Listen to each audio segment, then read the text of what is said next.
नमो नमो अरिहन्ताय नमो नमो सीताय नमो नमो आयर्याय नमो नमो भुवजाय नमो लोये सहसाहुर ऐसो पंचनमोकारो ऐसो पंचनमोकारो सर्वपावपनाशनो मंगलानां सर्वेषु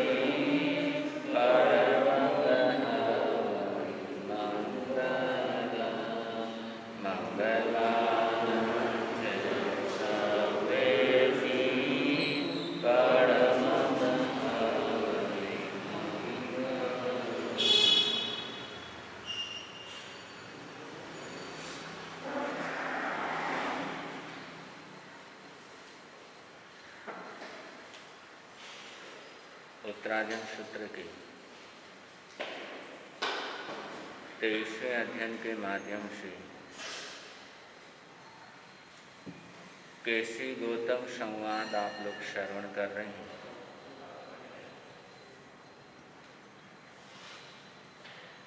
केसी के पहली शंका का समाधान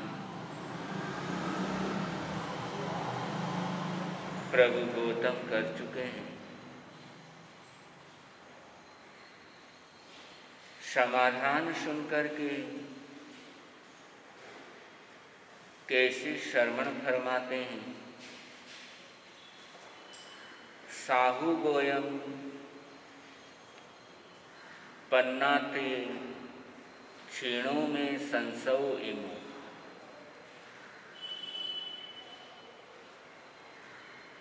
हे गौतम, तुम्हारी प्रज्ञा श्रेष्ठ है। क्षीणों में संसौ इमो, जिसने मेरा संशय दूर कर दिया। मेरे भीतर जो शंका थी, संशय था, उसका निवारण कर दिया। तुम्हारी प्रज्ञा श्रेष्ठ है।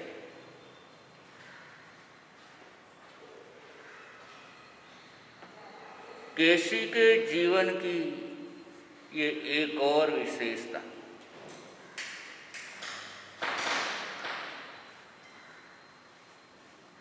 श्रेष्ठ की श्रेष्ठता को स्वीकार करना।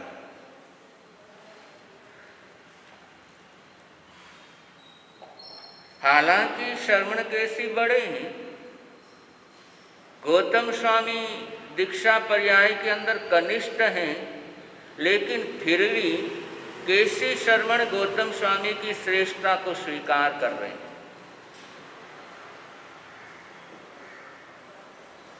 और गुणी के गुणों को स्वीकार करना, इसको प्रमोद भावना कहा है। गुणी जनों की हार्दिक प्रशंसा करना और गुणशील ही गुणी जनों के प्रति आकर्षित होता है।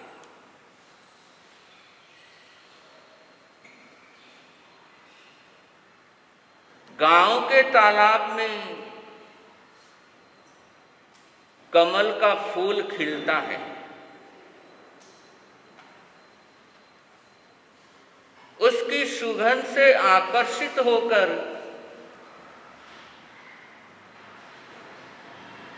जंगलों में से भंवरे आ जाते हैं।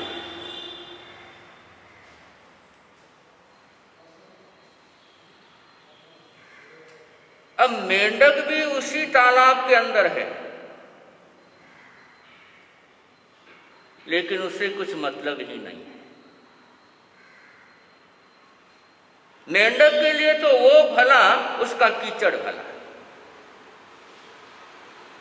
हालांकि उसी तालाब में कमल खिला है, लेकिन मेंढक कीचड़ में इतना मस्त हो जाता है कि उसके पास में कमल खिला है, उसका भी उसे पता नहीं रहता है। जबकि भंवरा दूर है, फिर भी उस सुगंध से आकर्षित होकर के पहुंच जाता है। इसलिए जिंदगी में भंवरे बनो, मेंढक मत बनो।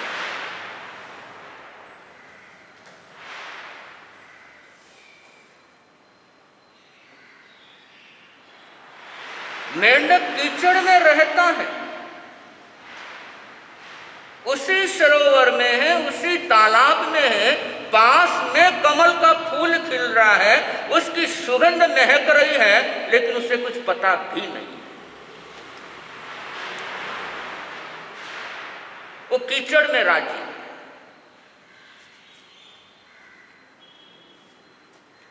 और जो निंदा में राजी हो,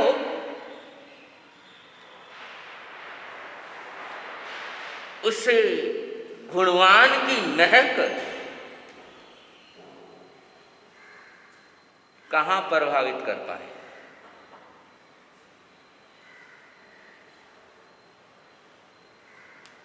तो कैसे श्रवण वो भंवरे जिन्हें गुण आकर्षित करते हैं। एक कृतज्ञता के भाव कि मेरी जो शंका थी, मेरा जो संशय था, वो आपने दूर कर दिया। और जिससे पाया है उसका उपकार यदि स्वीकार नहीं करते हैं, तो नीतिकारों का कथन है वो दुर्गति के अंदर जाते हैं। जिनसे मिला, जिनसे पाया है, चाहे ज्ञान का एक अक्षर सीखा है,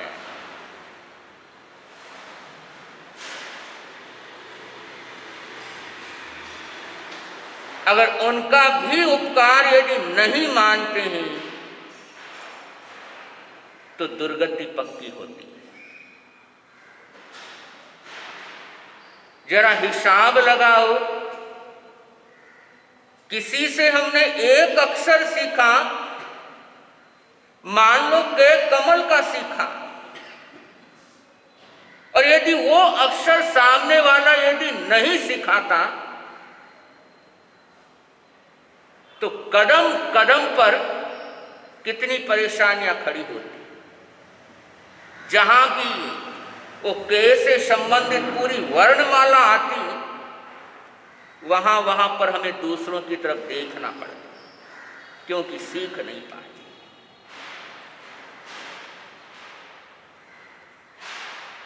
इसलिए यहां पर नीतिकार कहते हैं, एक भी अक्षर का ज्ञान जिनसे लिया है, उनके उपकार को स्वीकार करो। और जो उपकारों को स्वीकार करता है, वो ही विनम्र होता है, या जो विनम्र होता है वो ही उपकारों को स्वीकार करता है। वरना अभिमानी आदमी तो घरज पूरी हो गई और राम राम जी। जब तक घरज थी तब तक गधा भी बाप था, और घरज पूरी हुई उसी बाप पर लात मारना।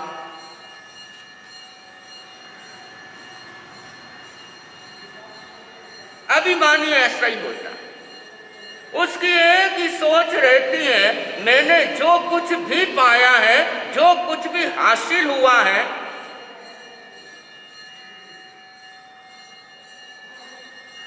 वो सिर्फ और सिर्फ मेरी मेहनत से हासिल हुआ है, मेरे परिश्रम से हासिल हुआ है, वो किसी के उपकार को स्वीकार नहीं करता।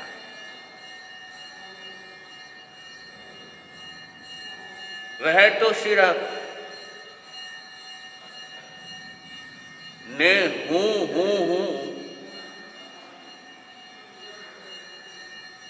उसी में रह जाता है। और ये जो हूं जो ज्यादा करते हैं वो गधे बनते हैं। इंसान होकर के भी जो हूं कर रहा गधे की तरह, वो समय आने पर गधा ही बनता है। अब केसी स्वामी न केवल जाति से संपन्न थे बल्कि कुल से भी संपन्न थे। हालांकि जैन दर्शन जातिवाद को स्वीकार नहीं करता है, जातिवाद को मान्य नहीं करता है, लेकिन कहीं ना कहीं जाति और कुल का प्रभाव पड़ता ही पड़ता है कि हम कौन सी जाति से हैं, कौन से खानदान से हैं, कौन से कुल से हैं, इसका कहीं ना कहीं प्रभाव होता ही होता है। और जाति का संबंध मातृपक्ष से होता है और कुल का संबंध पितृपक्ष से होता है।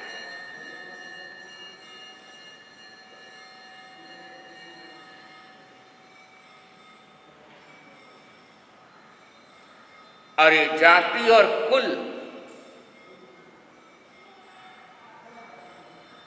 यदि उच्च होता है तो जीवन के अंदर बहुत बार व्यक्ति अनेकों पापों से अपने आप को बचा लेता है।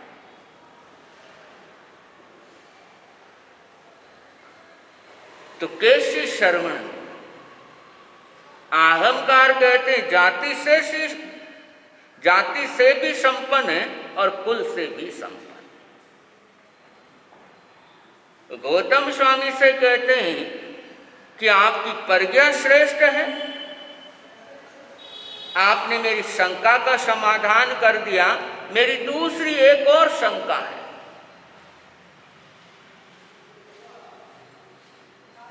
कि पार्श्व प्रभु ने अपने संतों के लिए पचरंगी बहुमूल्य वस्त्रों का विधान किया है और महावीर ने अल्प मूल्य वाले श्वेत वस्त्र का निर्धारण किया है। तो ये फर्क क्यों है?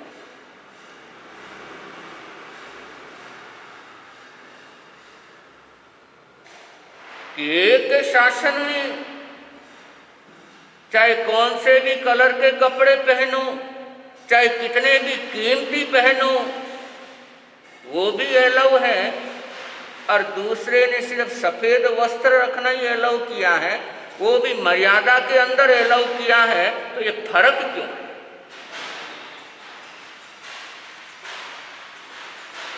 ये मतभेद क्यों है?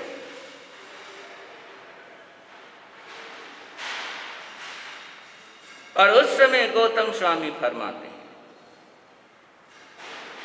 लोगस्य पच्यर्थम, कि लोगों की प्रीति के लिए है। जड़त्थम, संयम यात्रा के लिए है। वस्त्रों के बारे में, उपकरणों के बारे में बता रहे हैं। गहनतम, मैं साधु हूं, सामने वाले को ये बोध हो, इसके लिए है। लिंग पौयणम, ये चिन्ह है।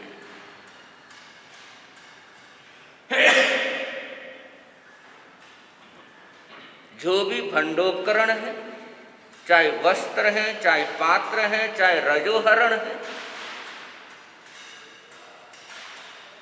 उसके लिए गौतम स्वामी समाधान देते हैं कि ये लोगों की प्रीति के लिए है, लोगों के विश्वास के लिए है। लोग देखकर ही समझ जाए कि ये साधु है, ड्रेस से समझ जाए। और ड्रेस का अपना महत्व है। और हर किसी की हर डिपार्टमेंट के अंदर अलग अलग यूनिफॉर्म होती है, और उस यूनिफॉर्म के माध्यम से हम पहचान जाते हैं कि ये अमुक डिपार्टमेंट में है, ये अमुक डिपार्टमेंट में है। तो यूनिफॉर्म जो है ये इसलिए है कि पहचान,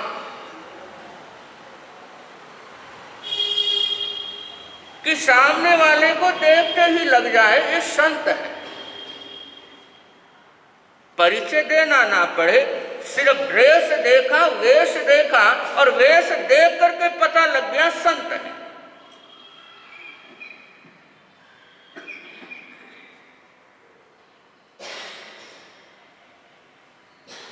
और साथ साथ में ये संयम के चिन्ह हैं। पात्र, रजोहरण, वस्त्र, ये संयम के चिन्ह हैं। तो इससे यहां पर एक बात बिल्कुल स्पष्ट होती है कि ड्रेस, यूनिफॉर्म, उपकरण ये धर्म नहीं है। ये क्या नहीं है? धर्म नहीं है। ये ड्रेस पाप से बचाता है, गलत कार्यों करने से बचाता है, लेकिन ये धर्म नहीं है।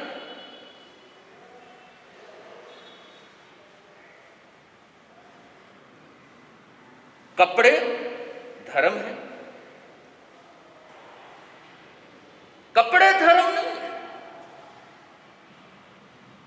भगवान पार्श्वनाथ के साधक कलरफुल वस्त्र पहनते थे, कीमती वस्त्र पहनते थे, और भगवान पार्श्व के क्यों, दूसरे तीर्थंकर से लेकर 23वें तीर्थंकर,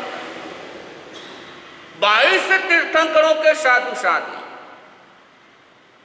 कलरफुल कपड़े पहनते हुए आराधना साधना करके मोक्ष गए।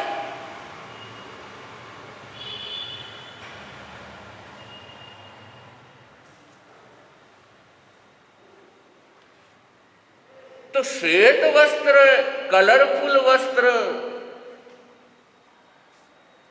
इसके अंदर धर्म का कोई लेना देना नहीं।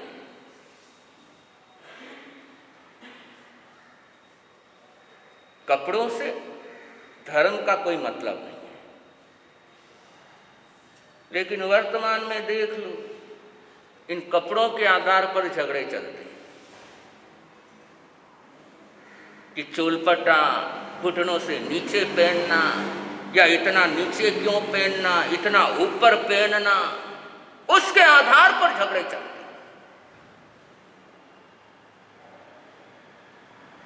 जबकि स्पष्ट अध्ययन बोलता है कि कपड़े धर्म नहीं है, कपड़ों में धर्म नहीं है।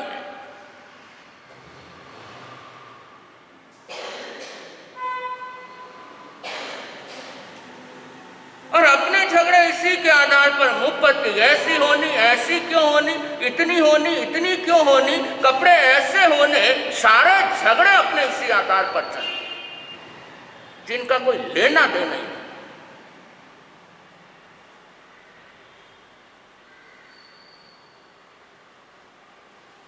प्रभु तो यह कहते हैं, यहां तक कहते हैं कि मुझे नहीं मानने वाला भी मोक्ष जा सकता है।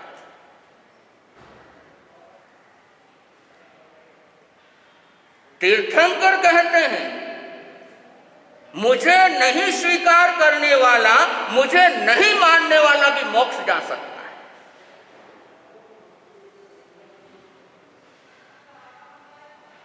अब ये सिद्धशिला किसी की जागीर थोड़ी है, किसी की खरीदी हुई थोड़ी है कि जिसको हम भेजेंगे वही जाएगा, या जो हमारे पास आएगा वही मोक्ष जाएगा। दूसरा कोई नहीं जाएगा।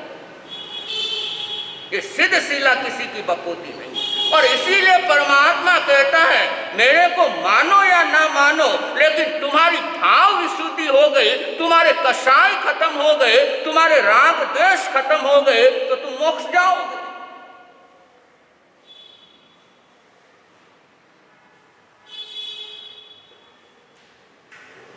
और इसीलिए सिद्धों के भेद जो चलते हैं उसमें एक भेद है अन्य लिंग सिद्धा।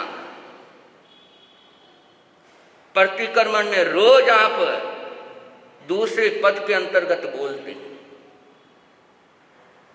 और अन्य लिंग सिद्धा का मतलब यह कि दूसरे धर्म को मानने वाले, और एक समय के अंदर 10 सिद्ध हो सकते हैं एक समय के अंदर।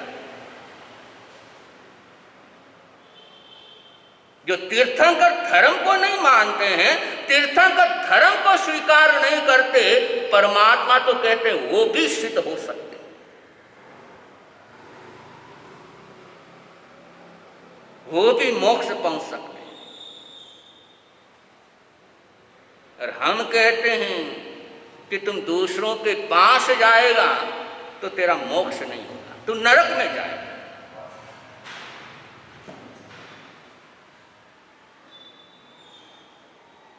परमात्मा कहते दूसरों के पास रहकर भी तू मोक्ष जा सकता है,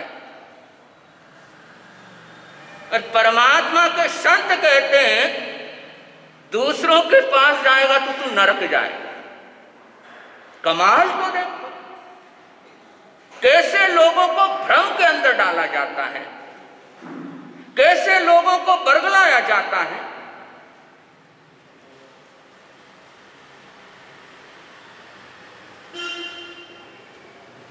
अरे भ्रम की ऐसी स्थिति पैदा कर देते हैं कि तूने उसको आहार बेराया तो तू नरक में जाएगा, इसलिए उनको आहार नहीं देना। उनको वंदन करेगा तो नरक में चला जाएगा, इसलिए उनको वंदन नहीं करना। कमाल।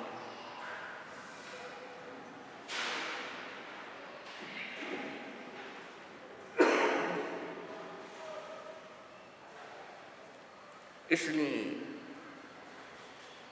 प्रॉपर जानकारी आगमों की होनी बहुत जरूरी होती है।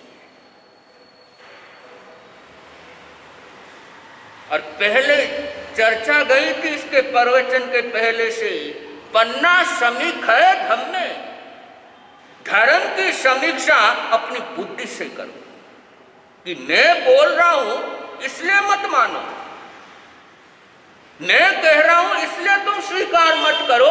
अपनी बुद्धि से, अपनी प्रज्ञा से उसका अवलोकन करो,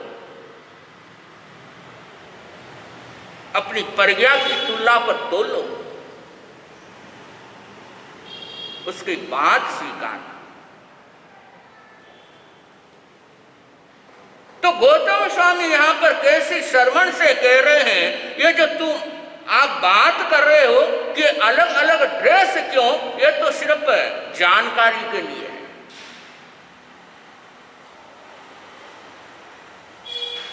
लोगों को भी पता लगता रहे और स्वयं को भी पता लगता रहे कि मैं साधु हूं, मैं संत हूं। ये वस्त्र इसलिए कि स्वयं भी नहीं भूले कि मैं संत नहीं। जब भी वस्त्र देखे, ओगा देखे तो तुरंत उसे एहसास होना चाहिए कि मैं संत हूं। और ये ड्रेस, ये वस्त्र बहुत बार आदमी को गलत काम करने से बचा देता है, लेकिन ये धर्म नहीं। ड्रेस का कितना प्रभाव होता है, मान लो कोई पुलिस वाला है और फुल ड्रेस के अंदर है, और उस पुलिस वाले के साथ कोई हाथापाई कर दे तो कानून उसे छोड़ता नहीं है। और वही पुलिस वाला है लेकिन सिविल ड्रेस में है, यूनिफॉर्म में नहीं है, और उसके साथ हाथापाई कर दो कानून नहीं पकड़ता है। हालांकि पुलिस वाला है, सिविल ड्रेस में तो भी पुलिस वाला है, लेकिन फर्क कहां पड़ गया? ड्रेस का फर्क पड़ गया। परसन चंद राज ऋषि ध्यानस्थ है, और उस ध्यान अवस्था के अंदर इतने भाव गिरते चले गए, इतने भाव गिरते चले गए कि मन से युद्ध की तैयारियां कर रहे।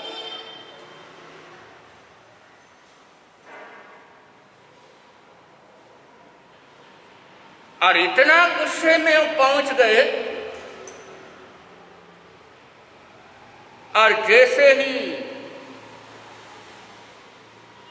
हाथ ऊपर हुआ मारने के लिए, तो तुरंत सिर पर हाथ गया और मुंडा हुआ सिर।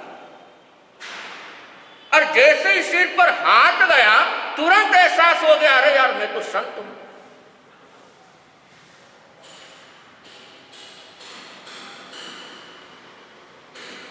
और भगवान कहते हैं वो ही आत्मा नरक में जाने वाली सिद्ध हो गई।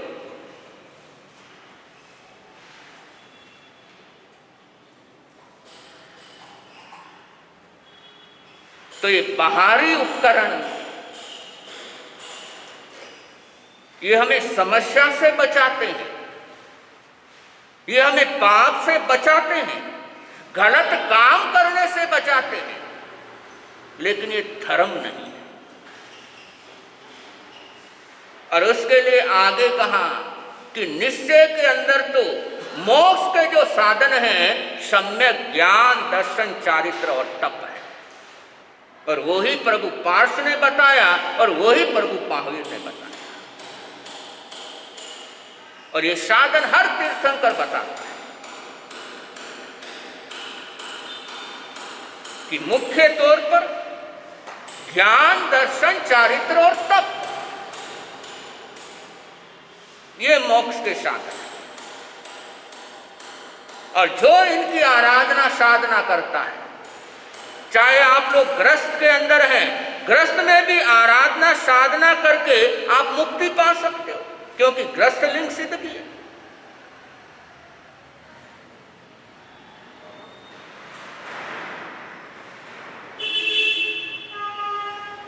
तो ये बाहरी चीजें मुक्ति के अंदर बाधक बनती नहीं है। सिर्फ अपना हृदय शुद्ध चाहिए, राग द्वेष कमजोर होने चाहिए। और जब वो राग द्वेष पूरे खत्म हो जाते हैं, तो चाहे जिस स्थिति के अंदर है, भरत चक्रवर्ती को केवल ज्ञान हुआ, कौन सी ड्रेस थी?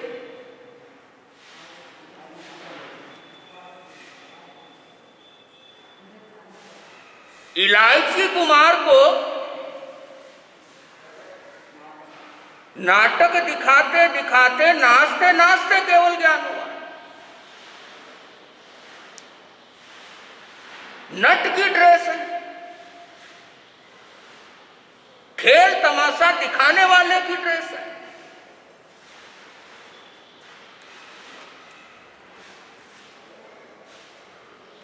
लेकिन हम लोग जिसकी तरफ ध्यान देना चाहिए था, उसकी तरफ ध्यान दे नहीं रहे, और इन फालतू की चीजों के अंदर जिनका कोई मतलब नहीं है, उन चीजों को लेकर के एक दूसरे को मिथ्यात्व घोषित करते रहते हैं।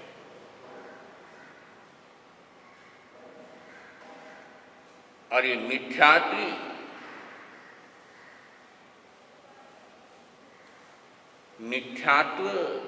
सम्यक्त्व, ये तो आदमी के भीतर के भाव है। ठीक है, व्यवहार के लक्षणों से पता लग सकता है, उसके आचार विचार से पता लग सकता है, एक जानकारी लग सकती है, लेकिन मूल रूप से तो ये सम्यक्त्व भीतर से संबंधित है। कि जब अनंतानुबंधी चोकड़ी का क्षय होता है, और ये बाहर से संबंधित नहीं है, ये भीतर से संबंधित है, और किसी के भीतर का छद्मस्त जानकार हो ऐसा होता नहीं। उसके लिए तो ज्ञानी चाहिए, या स्वयं इतना परिपक्व होना चाहिए कि खुद के बारे में जान सके, या फिर केवल ज्ञान। छद्मस्त के बस का नहीं किसी के भावों की व्याख्या। बाहरी व्यवहार से पता लग सकता है, लेकिन पूर्णतः जानकारी नहीं हो सकती, क्योंकि बहुत बार देखते हैं बगुला होता है, अब मछली को पकड़ना है तो कितना ध्यान के अंदर, कितना एकाग्र, और बाहर से तो लगेगा कि बहुत बड़ा ध्यान नहीं है, लेकिन मन के अंदर क्या है? पाप। तो बाहरी व्यवहार से पूरी जानकारी नहीं हो सकती। अब बिल्ली कितनी मासूम लगती है, कितनी भोली लगती है, और वही उसी बिल्ली को चूहा दिख जाए तो सारी मासूमियत खत्म हो जाती।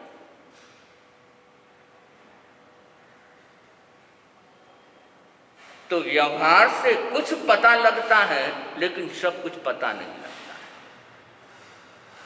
और ये भीतर के भावों की कहानी है, और भीतर के भावों की कहानी तो केवल ज्ञानी ही जान सकता है।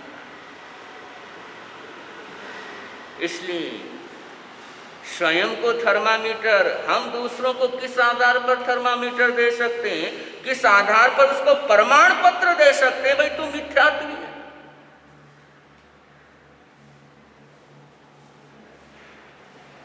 लेकिन देते ही रहते हैं, और इससे सिर्फ और सिर्फ अपने कर्मों का बंधन होता है, और कुछ नहीं होता है।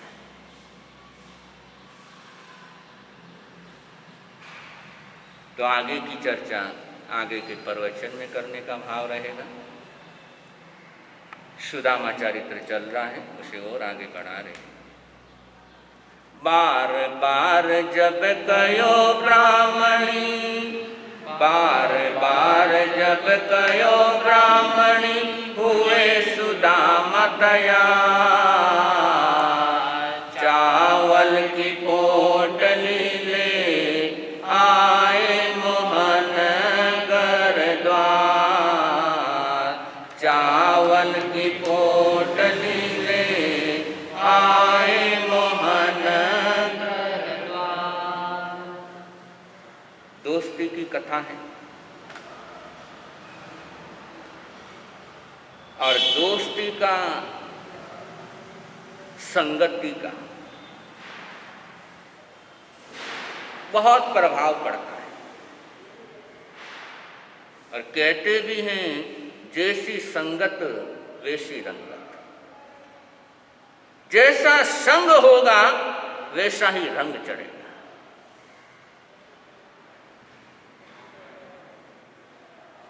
इसलिए अच्छा दोस्त, अच्छी संगत, ये बहुत बड़ी पूंजी होती है। संगत यदि सही नहीं, साथी यदि सही नहीं, तो सुख भी दुख में बदल जाता है।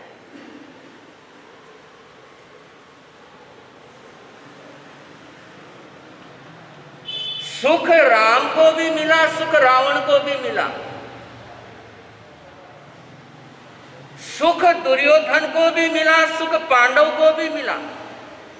सुख भरत चक्रवर्ती को भी मिला, और सुख ब्रह्मदत्त चक्रवर्ती को भी मिला। लेकिन रावण का सुख दुख में बदल गया। ब्रह्मदत्त चक्रवर्ती का सुख दुख में बदल गया। कौरवों का सुख दुख में बदल गया, और पांडवों का, राम का, भरत चक्रवर्ती का सुख ही बना रहा। तो इसके पीछे एकमात्र वजह संगत की।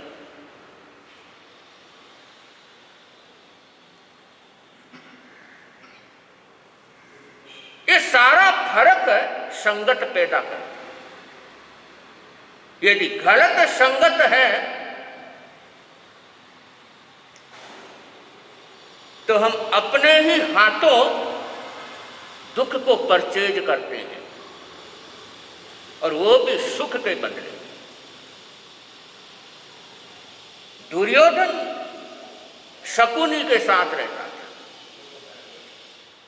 और शकुनी दुष्ट था।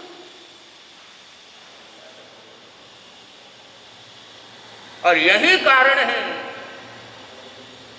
सब कुछ मिला लेकिन शांति नहीं मिल पाई। और उधर पांडवों की तरफ देख लो, वनवास के अंदर हैं, जंगलों में रह रहे हैं, लेकिन फिर भी साथ जंगल में जो ऋषि मुनि मिलते हैं उनका करते हैं।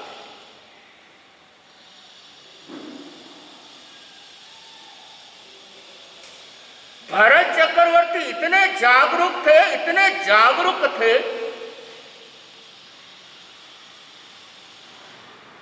उनको ख्याल आया कि मैं 24 घंटे राजकार्य में डूबा रहता हूं और कहीं इसके अंदर मैं आसक्त ना हो जाऊं, कहीं इसके अंदर मैं डूब ना जाऊं, इसके लिए एक विशेष व्यवस्था भरत चक्रवर्ती ने, उन्होंने विशेष पहरेदार लगाए कि प्रतिदिन तुम्हारा एक ही काम रहेगा,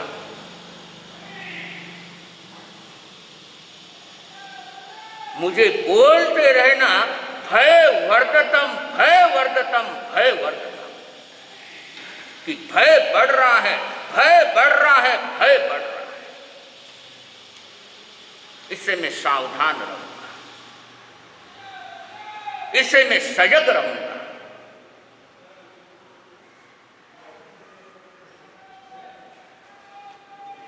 तो दोस्ती,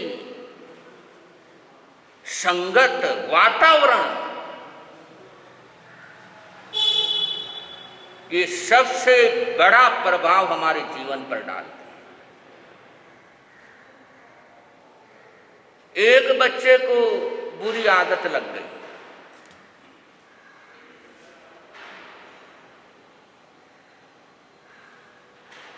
और दादाजी ने देखा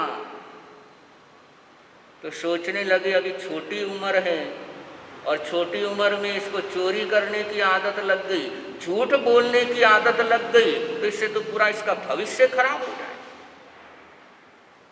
इसको समझाना चाहिए। दादा ने अपने पोते को कहा, बेटा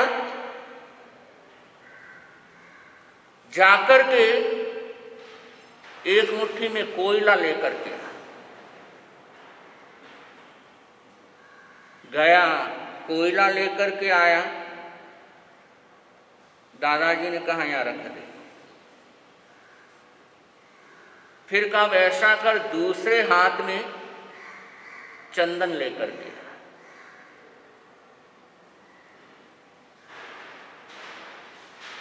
अब दूसरे हाथ में चंदन का पाउडर लेकर के आया, उसने कहा यहाँ रख दे। अब दादा ने पोते से कहा बेटा दोनों हाथ अपने दे। कुछ फर्क महसूस हो रहा है? बच्चे ने कहा हो रहा है, एक हाथ काला हो गया और दूसरा हाथ सुगंधित हो गया।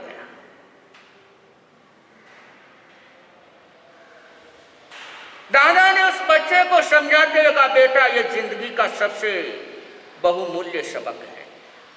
अगर कोयले के साथ रहेगा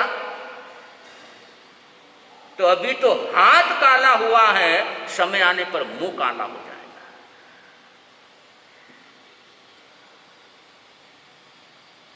और चंदन की संगत में रहेगा तो न केवल स्वयं का जीवन खुशबूदार हो जाएगा, बल्कि जो भी तेरे संपर्क में आएंगे वो भी धन्य हो जाएंगे। तो बुरे लोगों का साथ, गलत लोगों का साथ, ये कोयले का साथ है।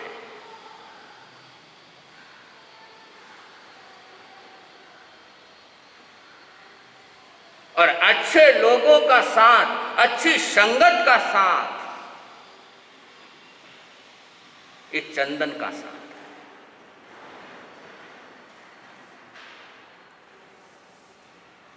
इसलिए जो दुर्जन है, जो दुष्ट है, जो बुरे विचारों के होलसेल व्यापारी हैं,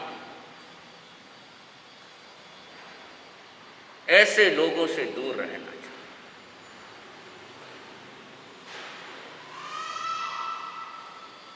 वैसे दिखने में पता नहीं लगेगा कि सामने वाला बुरा है तो मेरे पर क्या असर होगा, दिखने में नहीं पता लगेगा, लेकिन साथ रहते रहते रहते रहते वो बुराइयां जिंदगी के अंदर आती ही आती।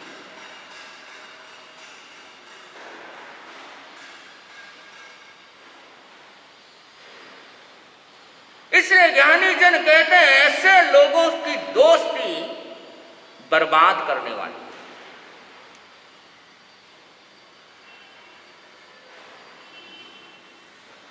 और ऐसे लोगों से तो दोस्ती करनी ही नहीं चाहिए कि जो दुर्व्यसनी है,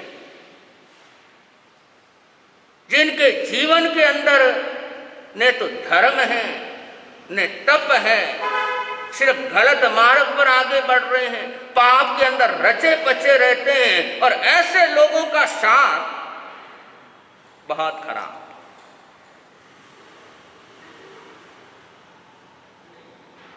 तो ये दोस्ती की कथा शुरू हुई है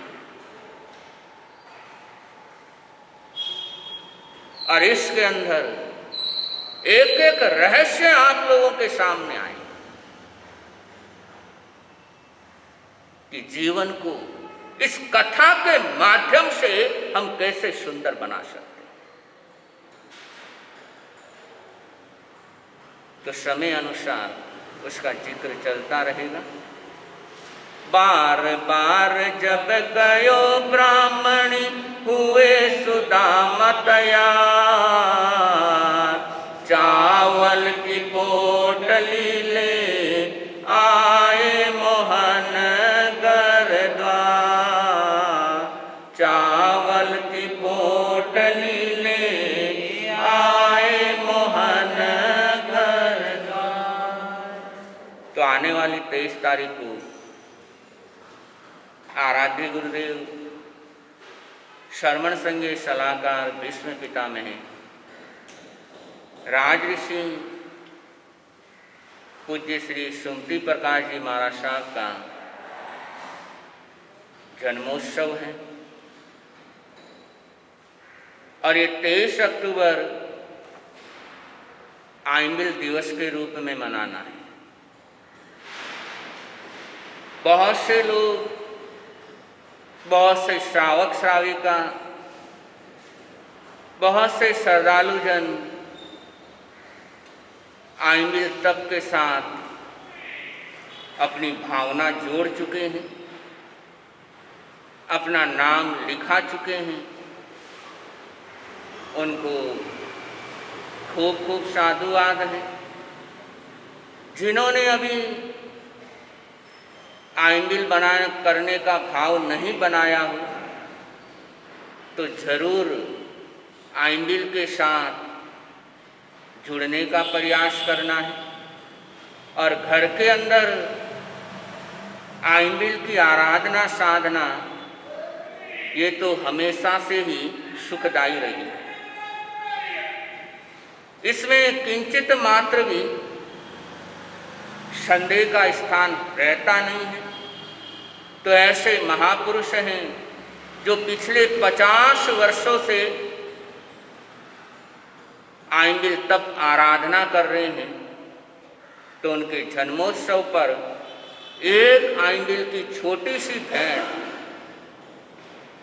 हर परिवार को देनी है, भावना बनानी है। और अभी से ही भावना बनाएंगे तो 23 तारीख को आइंबिल बड़े आराम के साथ आपसे हो जाएगा। तो स्वयं भावना बनाएं, दूसरों को भी सूचित करें। जिनको जानकारी नहीं है कम से कम उनको सूचना जरूर कर दें। आपके रिश्तेदार हैं, आपके जान पहचान वाले हैं, आप जिनको जानते हो कि ये तपस्या करते हैं, उनको जरूर सूचना कर देना कि ऐसे ऐसे महान पुरुष का जन्म दिवस आ रहा है, जन्म जयंती आ रही है, मैं आइंबिल कर रही हूँ, मेरा परिवार आइंबिल कर रहा है, तुम आइंबिल करोगे क्या? इतना तो कर ही सकते हो। और ये धर्म प्रभावना है और इसके अंदर ज़्यादा से ज़्यादा सबने सम्मिलित होने का प्रयास करना है और एक एक करके सबको जोड़ना है, सबको प्रेरणा देनी है। बंधु, पाप कार्यों में तो सबको साथ लेते ही हो और आगे भी लेते ही रहोगे, लेकिन ये धर्म के पल जिंदगी में बहुत कम आते हैं। तो स्वयं जुड़ना है, सबको जोड़ना है और उस महापुरुष के चरणों में आइंबिल की तपस्या का भेंट चढ़ाने का सबने प्रयास करना है। और इसी प्रकार आने वाले 5 अक्टूबर को श्रवण संघीय युवाचार्य परवर पूज्य श्री महेंद्र ऋषि जी महाराज साहब की जन्म जयंती भी आ रही है और उस अवसर पर भी ज़्यादा से ज़्यादा धर्म ध्यान, ज़्यादा से ज़्यादा तप त्याग का जरूर मानस बनाना है। इन्हीं मंगल कामनाओं के साथ आज के पचखान दिए जा रहे हैं। आज का एकासना व्यासना हो, आज के एकासन व्यासन का पचखान, आज के एकासन व्यासन का पचखान आर्यन सिद्ध गुरुदेव की साथी से मनसा वैसा त्यागो आइंबिल हो।